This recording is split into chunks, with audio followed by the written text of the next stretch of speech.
one. Yeah. Let's pull it up. So Jason asked, what if they're winning, but it's not because of Jimmy? Would Lance start then? That I think it depends on how much they're winning, but let's say it's 8-2, 7-3, something like that.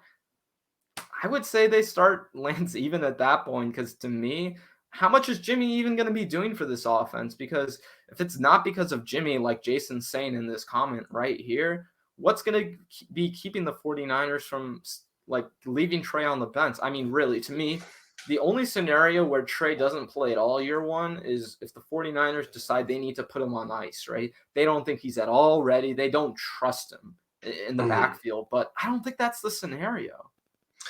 I think this is a very complicated question, and there's a lot of different scenarios that have to play out for Jimmy to be kicked out of the starting position if they have a good record. I think this is actually making me think of the year that Kaepernick took over Alex Smith's job, where it was sort of becoming apparent that Smith, he had his limitations, and Kaepernick was pretty exciting. He seemed to offer a lot of different dimensions to the offense that Alex couldn't. But it still took a pretty severe concussion for Alex to get knocked out of that starting position. So obviously, totally different team, different coaching staff, so the mentality is different. But I don't know, man. If they're winning games, I'm going to go the opposite way of you. I think they're going to continue starting him as long as the team's doing well. Okay, and I think that's fair. But let me ask you this way, and I think this is more of what Jason's asking. So if they're 8-2, and Jimmy Garoppolo's throwing a pick or two per game, right? The team is running the ball like 60% of the time, 55% of the time, and Jimmy isn't the reason they're successful. Do you think there's still that chance that Trey comes in and is the starter just at any point, just mid-season at all? Oh, God. I don't want to be like in Jimmy's corner right now and like, yeah, man, keep him in there. He's winning you games. And that's always the thing with Jimmy. Oh, look how many games he's won. Look.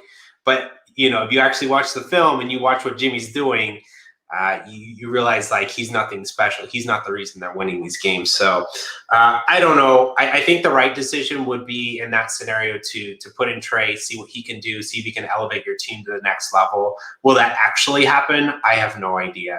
Again, this is all.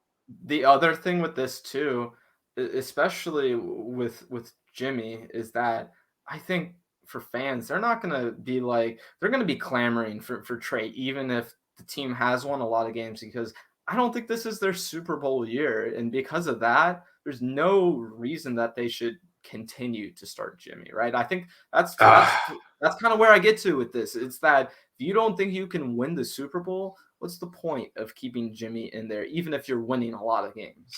Well, Ben, you go on Twitter right now and people are already clamoring for Trey Lance to start. They're already sick of Jimmy. So the thing that's going against Garoppolo this season, any little mistake that he makes, there's going to be a magnifying glass under everything, and people are going to rip him apart. I guess the good thing for Jimmy is that he's not on social media, so it's not going to really faze him too much. But hey, Trey Lance needs to get off social media in that case, because everything's great now. But I mean, enjoy it while it lasts. But hey, just wait until you get into the game, because like Jimmy can tell you, you will get criticized heavily. And Jason followed up his response. He just said basically that if the 49ers are winning and Trey is throwing 2 picks a game, or Jimmy is throwing 2 picks a game, he's missing open receivers. I think in that kind of instance, I could see Trey starting, just because it would almost be a scenario of the 49ers are winning in spite of Jimmy, right? I think if that's what we're talking about, if that's what Jason's talking about, I could definitely see the scenario where they just do the Yankee swap and are like, you know what, Jimmy, the Broncos need a starting quarterback. They'll give us a 4th round pick. Get out of town now. Yeah, and